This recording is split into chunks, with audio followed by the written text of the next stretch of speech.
She's had a couple of hiccups. Where is she? She's right there, Judge. Okay. Come up, Ms. Ramirez.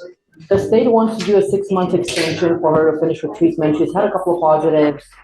I had a chat with her. I'm not down with that. I'm not down with you just continuing to drink. You're not supposed to. That's the first. All right, we're just 20 seconds in and the judge already looks done with it.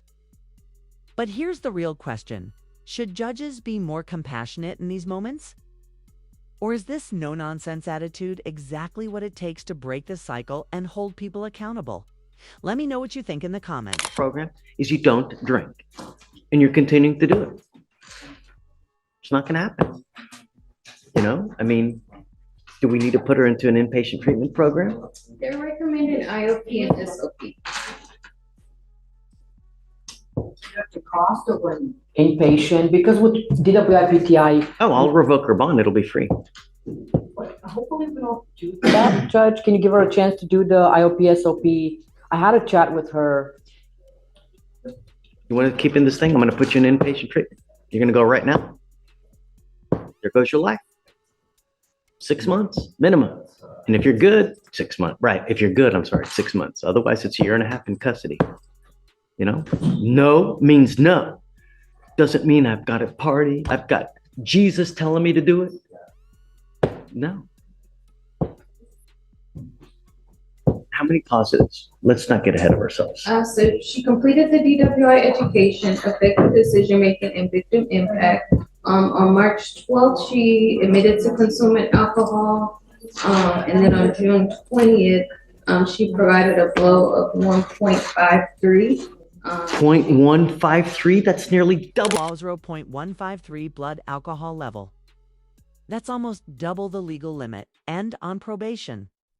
That's not just bending the rules, that's launching them out the window. 10 drinks isn't. A mistake, it's a full-on middle finger to the court. That's when the probation officer. That's like eight drinks. She said she had 10 drinks and she was celebrating her sister's birthday. No, there's got to be some kind of sanction. No. Judge, can we do, instead of putting her in inpatient, can we maybe take her in for the weekend and then let her out and go her with her I'm okay with that. Yeah. And then at that point, I'm going to put an ankle monitor on her. Can you let her come in? Did you drive here? Yes. Can we, her car is going to get towed. Getting her car out of impound. Because Well, so I know this is not the court's concern. I'm saying my concern for her is that if you take her in right now, her car is going to go to impound. Her family can take it out because they need a power of attorney. She's going to come out with over $1,000 in fees only to get her car out. But she will come back. we continue to cater to everybody. And, you know, I get killed all over YouTube because people say I'm so mean. I mean, are we supposed to coddle everybody? Are we supposed to coddle you for just 10 drinks when you know you're on a freaking probation? Just like that, the emotional hammer drops. You either have a problem or you just don't care. That line hits hard because it's not about punishment anymore. It's about accountability. The judge isn't just calling out the behavior. They're questioning the character. Brutal, absolutely. But it's the kind of honesty that cuts through every excuse. Shameful. You ought to be ashamed. That tells me that you either have a problem or you just don't give a shice about us. That's what that tells me, you know? And yet you still want a dismissal of this case. It doesn't work like that, you know? I don't know if it makes a difference, but I've had her on bond for quite some time. And she's been on the program. She did her classes. If you give her a chance to come back, and if she doesn't do it, then I won't even have anything to stand on or come before you to say anything. And I don't think she will either. And being before you, I think she understands, right? Yes. Right? That if she does not take advantage of this opportunity, then that will be the end of that program for her. Yeah. We're going to have Pavel. So, you know, I'll tell you the only way is 3 days as a condition, and she'll have to turn, I mean, do you have a license? Can you run her license, please? She'll have to do the 3 days, and then as soon as she gets out, immediately she'll get a scram. Okay. She'll have to pay for it because I can't pay for it, That's fine. you know? How, well, since it's a contract with the state, I guess you could drive with the scram. I want to make sure first she has a license. Okay, do you have insurance? Yes, I do. Okay. Hey, Pavel. Yes.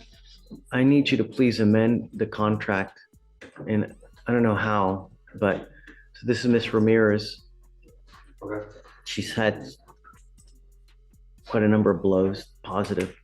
Okay. We're amending to do 3 days as a condition, and then she's PTI. on the PTI. Yeah. Okay.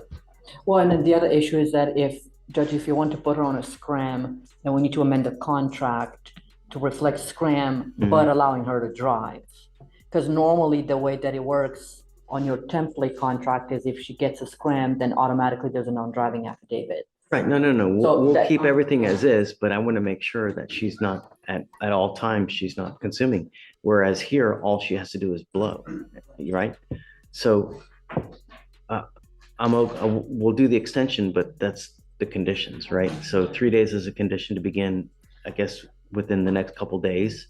So And how then do you? upon release, she has to get the scram, and then she has to do IOP and SOP. How do we do that? The sheriff won't take her in. So if she shows up, if it's a civil contract, we can do in the contract 3 days as a condition, but if she shows at the jail and says, the sheriffs won't take her in because there's nothing in. Melissa? Can she do it, Judge, she's a full-time student, can she do it over the weekend, like go in next Friday and come out on Sunday so she doesn't miss school? What days are your school? See, I mean, we continue to cater to people. That's all we do here. We cater. It's like, The only way she can do the 3 days is if you revoke the law. So whenever she wants to go in, she has to come in, and then we have to revoke it, and then you have to bond reinstate it whenever you want her to get out. I just want to make sure that from a practice. S, not sugarcoat. It being sent to inpatient treatment for up to 18 months is no small consequence. That's a massive chunk of your life gone for one mistake. But when that one mistake comes after repeated chances, the court starts losing patience. So here's the real debate. Should repeat violations automatically mean jail? Or is it still worth holding out hope that someone can change? What? Do you think is there still space for redemption? Or is it time for tough love? What if you ever test positive again, you're going to lose 6 months to about 1.5 years of your life. Do you understand me? So if it'll be the best damn party, best damn beer, best damn drink, best damn smoke, whatever it is, you ever test positive again, I'm telling you, inpatient you go. Because it really tells me that you have a problem and you're incapable of stopping on your own. So we'll do it for you. That's it. Okay, so I guess let's reset the case between now and what's your school schedule like? I have class Mondays and Wednesdays in the morning and the afternoon. What about Thursdays? Thursdays, no class. What about Fridays? No class. Okay, so let's start on Thursday then. Okay, because that way she'll get a bed. Otherwise, she'll be sleeping on the floor. Too many people going in on Fridays. They sleep on the floor, as opposed to if you go in on a Tuesday through Thursday, you get a bed. So we'll have you come back here on Thursday. Can you amend it between now and then? I've never done that. I'll see if that's even possible. I don't think. Anything can happen, Well, man. Judge, if we, You know, really. Judge, if you revoke her bond and she goes into custody, let's say we do Thursday, well, probably better Friday, so we can have her on the docket on Friday and Monday. Okay, And then I'll we come back reinstate on on Monday. Monday, you reinstate her, we don't have to amend anything. all right, good. Just so we can kind of, I understand. Okay, that's, okay. Yep. Okay. And then we'll just amend, if you want to do the scram, then they'll just amend that. I mean, if they tell me that they can't do that, then I'm not going forward. I'm not going to do it because it's not fair that she's out drinking 10 beers or whatever 10 drinks in one night, and it's a slap to the face, and everybody else that actually complies with this thing. No way. I'm not gonna do it. So, okay, we'll see you on Friday. So